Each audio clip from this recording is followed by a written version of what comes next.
Ken, I've been traveling the country now for almost 5.5 years, working primarily pressure, but also too with trainers, not all at the highest level, such as yourself. But I always like to end my questions by asking one simple question. If there's just one drill, one exercise that an old fat dude like me can do at home, with the bars that you make, what's it going to be? It's going to be an Olympic lift. An Olympic lift. Just what I just demonstrated to you. If the two best exercises ever made, in my opinion, and I've done everything from powerlifting to, again, martial arts, bodybuilding, baseball, football, specificity, whatever. Think about how many muscles are linked together and how many muscles are recruited and engaged when I do an Olympic lift where I have to go here with speed and power and here with speed and power. You basically get everything from head to toe. I got vertical power, I got torso power, I got arm speed, I got stimulation from all my main muscle groups. I got the intermediate muscles having to help my gross muscles with stabilization. So it got my heart rate up, which stimulated my cardiac output, which stimulated my growth hormone, which stimulated my testosterone. Everything got stimulated. Testosterone, like my wife will want me to do that. Okay. So I'm going to modify. I have to ask. Okay. Because that's usually my last question, but you've hit a nerve here, and thank you for that. What do you say to the trainers out there today that are talking only rotational forces for golf?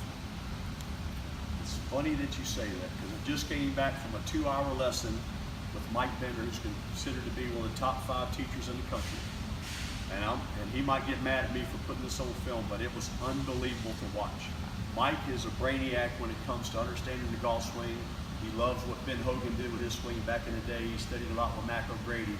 But he believes that there's 4 power systems in golf. You just talked about rotational power. That seems to be the sexy, popular one that everybody likes. Then we know we got torso power. Guys like Robbie and me, they're heavily muscular in the upper body. We've done everything with our upper torso. That's what we're going to try to use, even though it might not be pertinent or adequate. Okay. The third system is arm chopping power. What can you get in the downswing? Okay.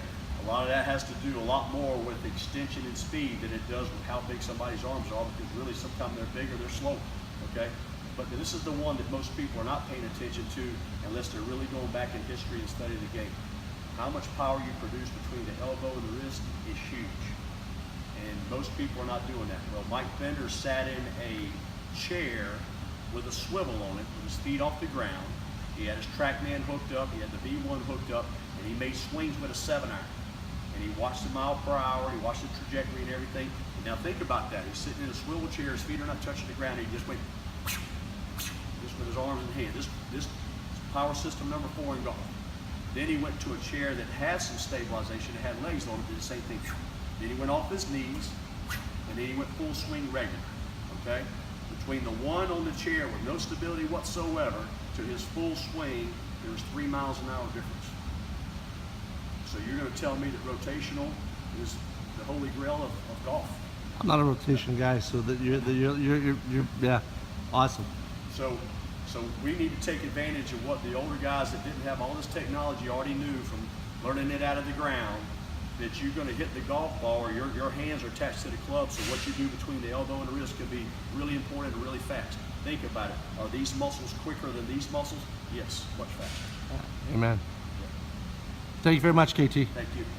Awesome. That's a wrap. That's a wrap. Up there. There you go, boys.